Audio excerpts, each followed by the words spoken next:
Ça tire, ça flingue, le plus soigné du rap ivoire, et je pèse mes mots. Il nous a fait danser avec son titre Moumamou. Je pense que vous l'avez déjà reconnu. Il s'agit de Mr. Luck. Comment est-ce que tu vas, mon chéri d'amour? Ça va très bien. J'aime trop ton outfit. Franchement, merci, tu m'as trop respecté. J'ai pas le choix.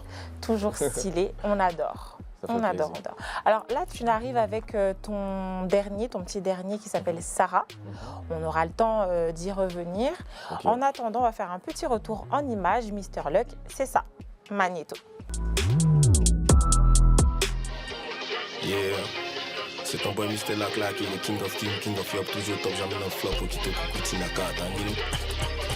Yeah. Mr. Nyapa, kiss, rekiss,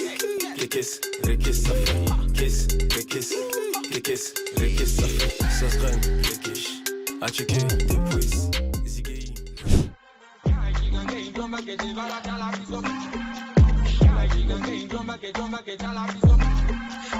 Elle habite dans mon quartier, non. Quand elle passe, c'est gâté, non.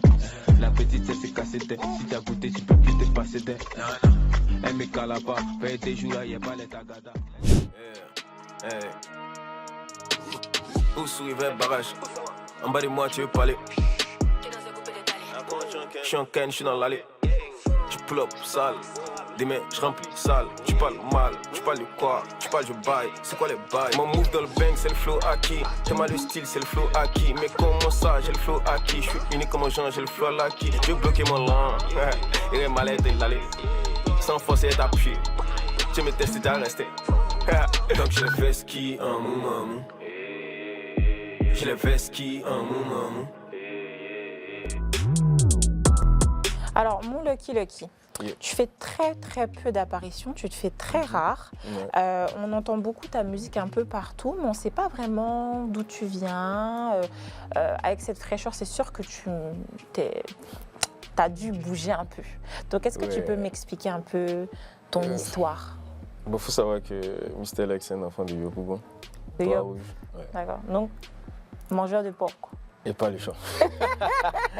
Tu vois, super mangeur de Gabriel. D'accord. Donc voilà. Gabi.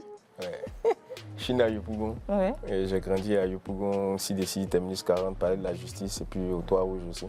Toit Rouge, ok. Ouais. Donc c'est là que j'ai grandi jusqu'à l'âge de 15 ans. Et puis je me suis envolé pour l'Italie. L'Italie? Ah, je comprends mieux. Je comprends mieux pourquoi tu es toujours sur le détail et tout. Bon, je pense que les détails sont venus de là-bas, mais je pense que le fait d'aimer la sape, ça vient de Kouté. Parce que Yopougon, il y a Kouté où on vend les yougou. Donc chaque mardi, vendredi, j'allais là-bas chaque matin. Acheter ton petit truc. Pendant que j'étais petit. Donc quand je suis arrivé en Italie, j'ai connu beaucoup plus de style, beaucoup plus de classe, les chemises, les cravates, les costards.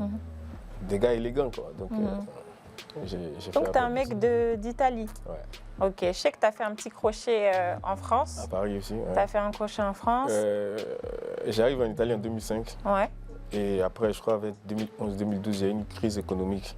Donc, c'était chaud pour taffer en Italie. Là-bas. Donc, je suis parti en vacances en France en 2012, une fois. Quand je suis arrivé, j'étais un peu choqué parce que l'Italie, il faut savoir que l'Italie, c'est beau. C'est atypique, c'est vraiment l'ancien temps. Les maisons sont anciennes, les personnages aussi. Mais comme ils sont anciens aussi, ils n'ont pas, comment dire, c'est pas vraiment, je ne peux pas dire qu'ils sont racistes, mais je pense que c'est plus... Ils sont fermés d'esprit. Ouais, c'est plus l'ignorance parce qu'ils ne savent pas beaucoup de choses. Ils sont encore à l'époque des Noirs qui vivaient dans des cases et tout. Donc c'est compliqué pour eux. Je trouve que c'est l'ignorance, tu vois, plus que le racisme. Donc quand j'arrive en France, je vois... beaucoup de Noirs à l'aéroport, des Noirs qui roulent de bus, des Noirs pilotes, hôtesses de lait. Je dis, wesh. On est où là? Parce qu'en Italie, il n'y a pas de Noirs qui roulent de bus, il n'y a pas de Noirs à la pharmacie. Ils font plutôt les boulots un peu que personne ne veut faire. Des trucs comme ça, donc les boulots qui sont cachés. Donc voilà. Donc quand j'arrive en France, je vois tout ça et je dis, ah mais merde, j'aurais dû venir ici avant en fait. Parce qu'ici, ton talent paye ou bien ton travail paye ou ton école. Tu as ton jet. Tu vois, tu peux faire. Donc c'est comme ça que je repars en France en 2014 pour chercher du boulot. Mais c'était compliqué. Hein. C'était dur. Parce qu'à l'époque, je devais aller chez une tante La fameuse tentille. Faut savoir que les Paname, là, c'est pas la même chose que dans les autres parties du monde. Ah, on vous dit derrière l'eau, c'est pas la même chose. Parce que je dois aller chez une tante et à chaque fois que je dois aller 2 jours avant le vol, je l'appelle. Ah, tata, j'arrive dans 2 jours. Elle me dit. Elle te tourne. Eh, mon fils, moi, je veux pas que tu dormes dans mon salon, patati. Tu dis, mais toi, t'inquiète, moi, même si tu me mets dans la douche, moi, je dors. Moi, je sais que je me réveille à 5 h pour aller me chercher, quoi. Genre. Ouais. Et elle m'a. J'ai perdu 2-3 vols où j'ai payé les billets, mais qui n'étaient pas remboursables. 2-3 fois, elle m'a fait pareil. Et la 4e fois, j'ai dit à maman que je m'en vais, quoi. Elle a dit oui. Pourtant, elle n'avait pas dit oui. J'arrive à Paname, j'arrive à l'aéroport. Je ne savais pas où aller. J'appelle un pote qui est en Italie avec moi, qui est parti en France, Barbosa. Shout-out à lui, mon gars. Si tu me vois, merci en tout cas. Il est toujours dans ma vie de toute façon. Donc, voilà, et lui, il vient me chercher à l'aéroport. Ouais. Il fait qu'on est un peu parés, tout et tout. Et j'ai appelé maman, elle m'a dit, bon, elle est notre cousine là-bas, chez qui je peux aller. Donc maman t'a sauvé un petit peu la mise à partir de cette mauvaise expérience. T'as pu faire souffler un peu. Appelle là, ouais. Donc je repars en Italie, je retourne en Italie. Ok. Et j'explique un peu que je suis parti, mais c'était un peu compliqué. Maman dit, ok, mais j'ai une cousine, je vais voir avec elle. J'appelle la cousine, elle dit, il n'y a pas de souci, il peut venir chez moi. Je dis, ok, il n'y a pas de raison. Et je m'en vais, je retourne en France encore. Tu lâches pas l'affaire. Ouais, je crois que je devais arriver à midi, un truc comme ça. Donc j'appelle la tata maintenant. Ça sonne, elle répond pas. Ça passe pas. Ça sonne, elle répond pas. Je dis putain.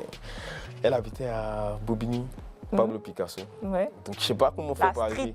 Des fous malades. Bobigny, c'est un peu comme le black, hein. Je pense que c'est pire. Il y a pire que le black. En fait, franchement. En fait, le black, on vient faire les affaires. Ouais. Tu vois, à Boboche, on y habite. Donc c'est comme si tu habitais au black. Tu habites au black, du black de tous les matins, tous les jours, tu vois. C'est comme ça, Bobigny, c'est vraiment la street, tu vois. Donc je l'appelle depuis midi, elle ne répond pas, 16 h, elle ne répond pas. Donc je suis à l'aéroport, je suis couché. Donc j'appelle qui encore, mon ami Barbosa. Je l'appelle. Il dit, ah man, moi je suis à l'école, j'ai fini, je viens te chercher. Il vient me prendre à l'aéroport, il dit, mais ta tante, elle habite où? Elle habite à Bobigny. Il dit, bon, allons-y, à Bobigny quand même. Le temps qu'on l'appelle, peut-être elle va répondre. Ouais. Quand on s'en va à Bobigny, on arrive au McDo de Boboche, on s'assoit, on mange. Je paye, on mange. Ton petit argent que tu avais gardé là. Je paye, on mange jusqu'à il est 18 h. Après, la tante ne répond pas. Et moi, il a commencé à avoir honte, il s'est assis au McDo. On a fini de manger, depuis on est assis. On recommande encore, on mange. Et je rappelle la tante, vers 19 h comme ça, je vois, elle me rappelle. Ah, c'est maintenant, elle répond. Figure-toi, je suis arrivé à midi. 19 h comme ça, elle me rappelle. Je dis, allô, tata, c'est elle, tu me dis, t'es où? Je dis, ah, moi, je suis arrivé, je suis à Bobigny, je suis au McDo de Bobigny. Elle dit, ok, j'arrive. Elle arrive 1 heure après.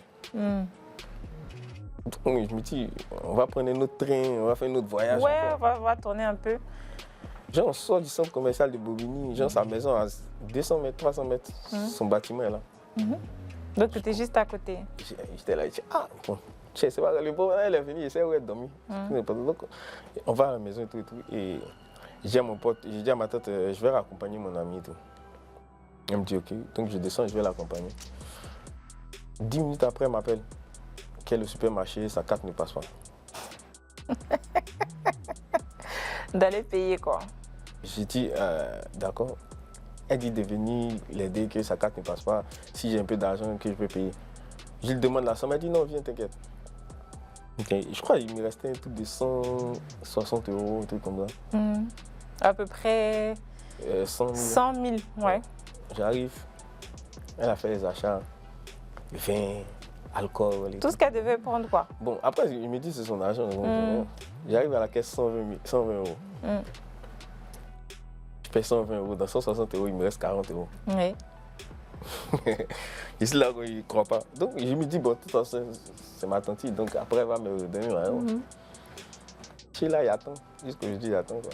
C'était un parcours un petit peu chaotique dès le début, mais ça t'a forgé d'une certaine manière. Oui, beaucoup. Ça t'a forgé. L'Europe m'a beaucoup forgé.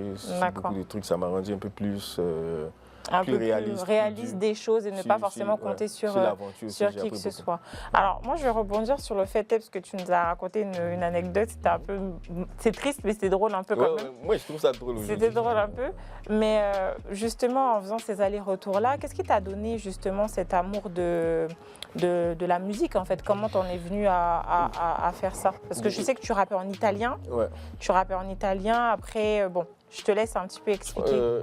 Je pense que ça a commencé en Italie. Ouais. Quand je suis arrivé en Italie au début, j'avais pas de potes. C'était compliqué, tu vois. Donc, quand j'ai commencé à aller à l'école, je commençais à traîner à la gare. Quand on rentre, on rencontre 2-3 personnes. Tout. Donc, j'ai commencé à avoir des potes là-bas. Et on avait créé un petit groupe de jeunes noirs où on écoutait de la musique. Et moi, je ne connaissais pas l'hip-hop à l'époque. J'étais beaucoup zouglou, coupé, décalé. Oui, on va en revenir après. On va en revenir après. Donc, j'arrive là, je vois des gars, ils ont porté des baggy. Des fous malades, ils sont habillés en mode. Oh, moi, je suis habillé en mode Badef, Big Saga. Je vois, ils sont habillés en baggy hip-hop. Hyper large. Donc, il y a une place où là, il y a une gare, il y a une place où il y a les bus et tout. C'est là-bas que tout le monde se regroupe les après-midi, on met du son, on kiffe. Donc, ça venait avec des radios, des postes radio comme ça. On écoutait du 50. Donc, c'est comme ça que j'ai commencé à aimer. 50 Cent, hein, pour les gars qui 50 Cent, j'ai commencé à aimer du rap. Et j'ai commencé à écouter les albums de 50. Ouais. Je me suis dit, ça a été le déclic.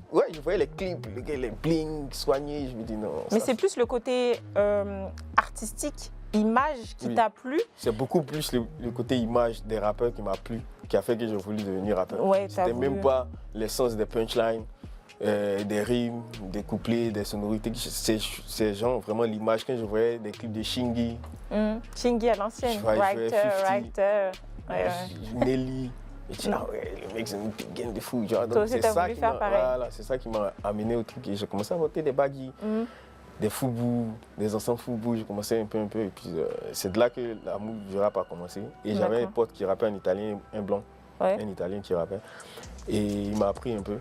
Mais je rappais en italien. C'est venu comme ça. Ouais, c'est venu comme ça. J'ai commencé à gratter mes premiers tests en italien. C'est venu comme ça, justement. Ok, donc on va dire que c'est venu à partir justement du moment où tu étais en Italie et que tu as eu ce déclic-là par rapport à l'image et que tu as vraiment voulu en fait te lancer dedans. Parce que, bon, c'est vrai que c'est un de tes talents, parce que moi je t'appelle un peu comme, enfin, je te nomme un peu le couteau suisse, parce que tu fais beaucoup de choses. Moi je sais que tu fais beaucoup de choses, la mode, tu es même mannequin, je sais que je t'ai vu dans des petites pubs là par rapport à d'autres marques et tout. Mais il y a très peu de personnes qui savent que tu faisais de l'acting, tu étais acteur dans une série en France, moi je regardais parce que tu avais le mauvais rôle, tu étais mauvais. Non, moi je pense que j'avais le meilleur rôle parmi tous les garçons. Non, tu étais méchant même. Mauvais fond même. Donc vraiment. Donc comment ça s'est passé cette histoire-là? C'était un groupe d'amis ou comment ça s'est passé? C'était quand je suis arrivé en France au début. Je m'habillais comme un Italien. Oui. Toujours soigné, toujours propre. Donc j'avais un pote, Yannick, qui jouait dans la série. Et lui, il était en Italie à la base. Il était à Parme. Donc on se côtoyait, on se parlait sur les réseaux et tout. Et donc un jour, il m'invite à une soirée. Donc tu connais, on me dit soirée, j'arrive en mode italien, chemise, petit chino, bien sapé, bien habillé, fourré, classe et tout. Donc il y a la réalisatrice qui me voit rentrer. Frais. Moi, quand je suis habillé, j'ai des démarches qui sont différentes en fonction de comment je suis habillé. Ça dépend. Donc là, tu es habillé, là, tu marches comment? Là, je sais pas comment t'expliquer, mais là, je marche comme un dirigeant et je vois personne. D'accord, ok. Donc, j'étais vraiment bien habillé, tout. Et elle m'a remarqué, elle a dit, ah, c'est qui le gars qui l'a invité, tout. Et Yann, il a dit, c'est moi. Elle a dit, ah, moi, j'aime sa manière de s'habiller, tout. Moi, j'ai un rôle pour lui dans la série. Ils avaient déjà fait des saisons. Et moi, je suis rentré, je crois, dans la 3e saison.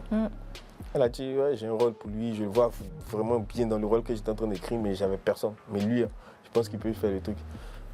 Je lui ai dit, ah, moi, je n'ai jamais fait d'acting, je ne connais pas, mais je peux venir, on va tester. Donc, c'est comme ça que... Parce que ça a duré longtemps, hein, cette série, ça a duré longtemps, ça a eu beaucoup de succès en France. Ça fait des années quand même. Même à Londres aussi. Ouais. À Londres surtout. Surtout à Londres. Je pense que Londres, ils ont beaucoup kiffé. Ils ont beaucoup kiffé et franchement, c'était une série, en tout cas pour ceux qui sont derrière l'eau, c'était vraiment atypique et c'était vraiment drôle. Mais justement, après l'acting, parce que c'est un de tes talents, on en vient au titre, the titre, Mou Mamou. Parce que Mou Mamou, ça a pas mal tourné. Il y a eu énormément de challenges, ça t'a propulsé, on va dire, sur le devant de la scène. C'est un feat avec Mosti. Après, tu as enchaîné avec Nyakpa.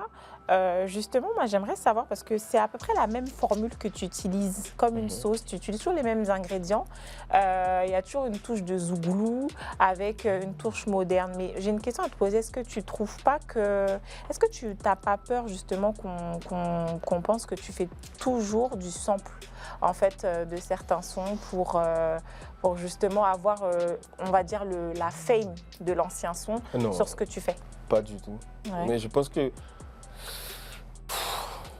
cette question, je pense que la réponse, elle est tellement simple que je ne vais pas la compliquer. Je m'inspire de la musique ivoirienne en général. De tes inspirations. Que ce soit du zouglou, du coupé décalé. Moi, j'écoute beaucoup de musique ivoirienne. Tu vois. Donc, je m'inspire de ça. Ouais. Et selon des inspirations, quand je capte quelque chose, je me dis ça. Ah bon, j'ai écouté ce son, il a fait ça à l'époque. Ah, il aurait dû faire ça et ça. Bon, moi, mais il a fait. Tu vois. Et je le fais, je me dis pas, ils vont dire, j'ai sample tous les... C'est pas mon problème. Tous les gros hits du monde sont des samples. Ouais. Il y a Beyoncé qui a au moins 25 sons, c'est des samples. Et je ne veux pas citer, je ne veux pas faire sa pub ou ces trucs. Pardon. Mais quand on regarde sa biographie, tous ses hits, c'est des samples. Kanye West, sample. Tous les gros hits américains sont des samples. On va dire que c'est ta marque de fabrique. Oui, c'est un truc. Et puis, je pense que c'est un truc qui me réussit, donc je le fais. Tu vois, moi, c'est vrai. ce que les gens pensent. Nyakpa, ça a beaucoup marché. Mamou, Mamou. Moi, je pense que c'est plus un shout-out que je fais aux anciens. Et c'est plus... Ils t'ont remercié personnellement derrière ou tu as eu des commentaires? Bien sûr, choc surtout, ils ont beaucoup kiffé. Ils ont kiffé? Beaucoup. Ils étaient contents que justement tu reprennes trop. Et moi, j'étais surpris qu'ils étaient contents en fait de... Ah non, petit, merci beaucoup, tu nous as rendu hommage, c'est vraiment très très lourd. J'étais vraiment étonné de leur part, quoi. Je me disais, ces anciens... Mais c'est une reconnaissance, tu dois être fier de ça. Mais moi, je suis très fier parce que je me dis, les anciens, ils ont kiffé, tu vois. Et moi, mon but, c'était ça, c'était de créer un passage entre l'ancienne génération et la nouvelle génération. C'est-à-dire que tu rentres dans une famille, un enfant de 10 ans peut danser avec son papa de 60 ans. C'est vrai, ça réunit tout le monde. Tu vois. Ok, d'accord, ok. Moi, je reviendrai sur ces deux titres à succès, donc je répète, Mou Mamou et Nyakpa. Mais après, justement, il y a entre Nyakpa et le tout dernier Sarah, il y a 3 ans. Trou noir, on ne te voit plus, extinction des feux. Qu'est-ce qui s'est passé? Tu as eu un lourd gourmand ou tu étais... C'est un mélange de tout ça. C'est un mélange. Je ne sais pas si je vais aller là-bas un jour, je ne peux même pas y aller. Pas du tout. On va faire ton tina. Je ne suis pas dedans. Je pense que c'est un mélange de beaucoup de choses.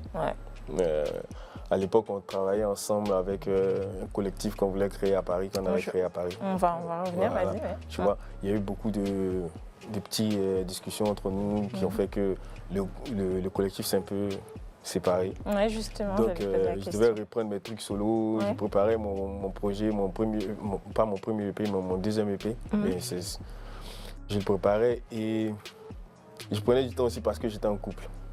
D'accord, tu étais en couple, tu étais. Était. Donc au passé. Je suis free là. D'accord. Célibataire. Je ne veux même pas de couple. Je ne veux même pas être en couple.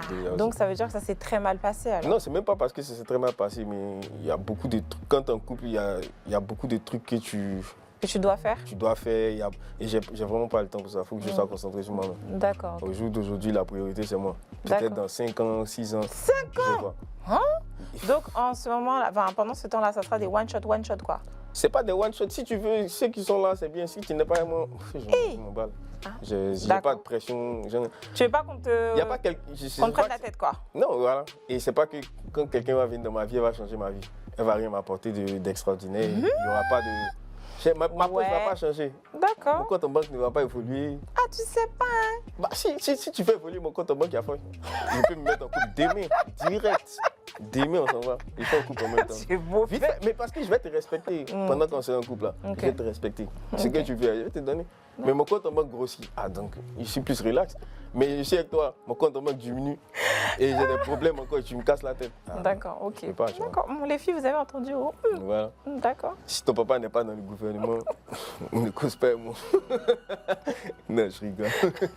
Tu rigoles pas? Non, je rigole. Je ne veux même pas être dans le gouvernement. je veux pas. D'accord, donc on va dire que tu t'es en couple, ça t'a un petit peu Ça- ralenti d'une certaine Oui, manière. parce que, bon, comme tu sais, le fait d'être en couple, il y a beaucoup de trucs. Et quand tu es artiste aussi, il y a des trucs que tu fais sans t'en rendre compte. Ça peut frustrer ta compagne. Et il y a des trucs que ta compagne ne comprend pas. Parce Que qu'elle tu n'est pas es forcément artiste, tu es obligé de le faire Oui. pour pouvoir vendre ta musique et pour pouvoir vendre ton art.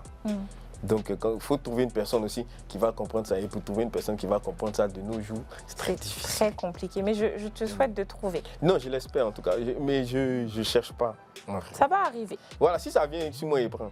D'accord, ok. C'est mieux, je préfère cette Voilà. réponse-là. Si ça vient, je prends en tout cas. Je ne D'accord. vais pas dire non. Mais si ça D'accord, vient, je ok. prends, mais je ne vais pas aller chercher. D'accord. Tout à l'heure, tu parlais d'un collectif qui s'appelle ASA. Il y avait Mosti dedans. La Jet, La Jet, pardon. Voilà. ASA, c'est un titre. c'est le excuse-moi. premier titre. La Jet. Et il y avait Mosti dedans, entre autres, il y avait d'autres artistes aussi. BI, Lexus. et D14. Voilà. Et justement, on a pu voir Mosti faire des déclarations.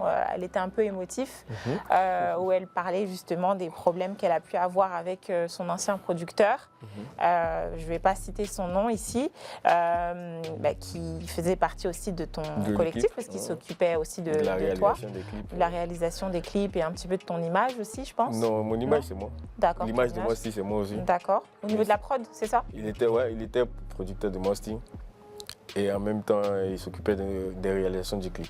Des D'accord, ok. Sans être trop intrusif, est-ce que c'est quelque chose qui t'a impacté? Qu'est-ce qui s'est passé qui a fait que tu t'es un peu... clips. Ça n'a pas impacté que moi, je pense que ça a impacté tout le groupe. Ouais.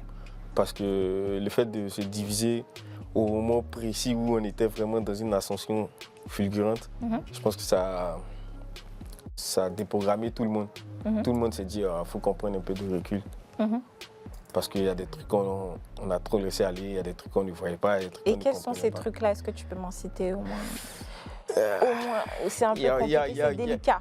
Non, c'est un peu délicat parce que je ne veux pas ternir son image ou quoi que ce soit, Ouais. mais il y a des trucs qui n'étaient pas corrects qu'il a fait. D'accord. tu vois. Quels sont tes rapports avec ce producteur? Moi, au jour d'aujourd'hui, moi je suis pisse. Hein. C'est Pissé, son nom c'est? Des chavrons, il a fait des chavrons. Vous trouverez. Ouais. Indice, il a fait le clip de Moto Moto de Didier Arafat. Donc je Très pense bien, que vous allez alright. retrouver facilement. Donc il y a eu beaucoup de petites choses Et voilà, qui ont fait... que le collectif s'est dissous. Mais vous êtes réconciliés maintenant, ça va mieux. En tout cas, moi et lui, on n'a pas de problème. Genre, D'accord. Et qu'en est-il de la Jet? Ça va être vous allez vous réunir ou c'est quelque chose qui est mort? Je ne sais pas si on va se réunir parce que maintenant, moi je vis à Abidjan maintenant. Vous pouvez toujours travailler ensemble? Oui, on travaille toujours, on se parle tous les jours, tout le temps on se parle. Moi, Mosty, BI, D14, Lexus, on se parle, tu vois, mais on n'a plus l'alchimie, le même truc Du départ. de ce qu'on voulait créer, où on voulait arriver. La cassure a fait en sorte que chacun a commencé à faire sa propre musique, son propre truc. D'accord, de tu son vois, côté. de son Moi, côté. j'ai une chose à dire. Ce qui divise le monde, c'est soit l'argent ou les femmes. Donc, C'est jamais les garçons, tu vois. Comme les garçons sont bons dans le monde. les mains de gay. Je ne sais pas. En tout cas, on va laisser cet épisode derrière toi. C'est pas grave. Ok. On va dire que le principal, c'est que vous êtes en bon terme. Ouais. C'est l'essentiel. C'est l'essentiel. D'accord, on va revenir à toi.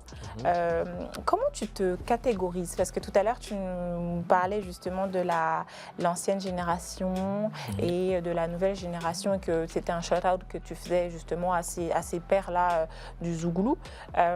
Mais comment tu te catégorises aujourd'hui? Est-ce que c'est quelque chose, par exemple, dans un projet où tu vas faire que ça? Ou on va peut-être avoir du zouk, du rock ou autre chose? Un peu plus drill? En fait, moi, je pense que moi, je suis même pas un rappeur, en vrai. Et je pense que moi, je fais juste des rimes. D'accord. Donc, je me définis un Slammer? rimeur. Un rimeur. Je préfère Un rimeur rimeur. que slammer parce que slammer, c'est vraiment, faut envoyer des trucs qui soient vraiment bien écrite, tout et tout. Moi, je suis pas trop dans l'écriture profonde.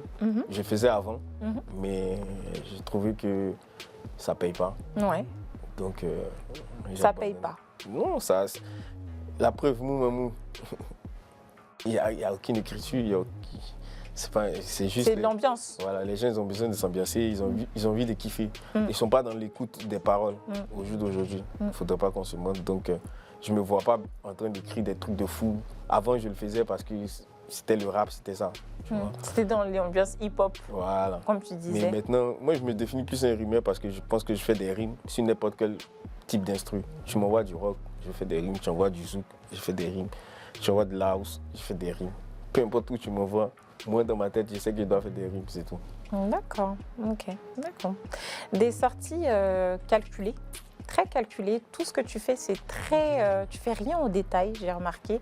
Ça se voit même dans ta manière de t'habiller. Je voyais de la cravate de Homer Simpson. Oui. Moi, j'adore, en tout cas. Est-ce qu'on aura l'occasion de te voir dans un concert? Parce que tu te fais très discret. Dans un concert? Oui. Est-ce que tu vas faire un concert? Est-ce qu'on pourra voir Mr Luck organiser un concert ou bien, je sais pas, peut-être un showcase ou une release party par rapport à un autre projet? Si Dieu veut. Je pense fin 2025, si Dieu veut. Avec une production propre ou justement tu es toujours avec la même équipe, Mr Bailly et autres? Non, là, je suis en Indé. En Indé? Je suis en Indé, mais je ne sais pas ce qui va se passer dans les jours à venir. D'accord.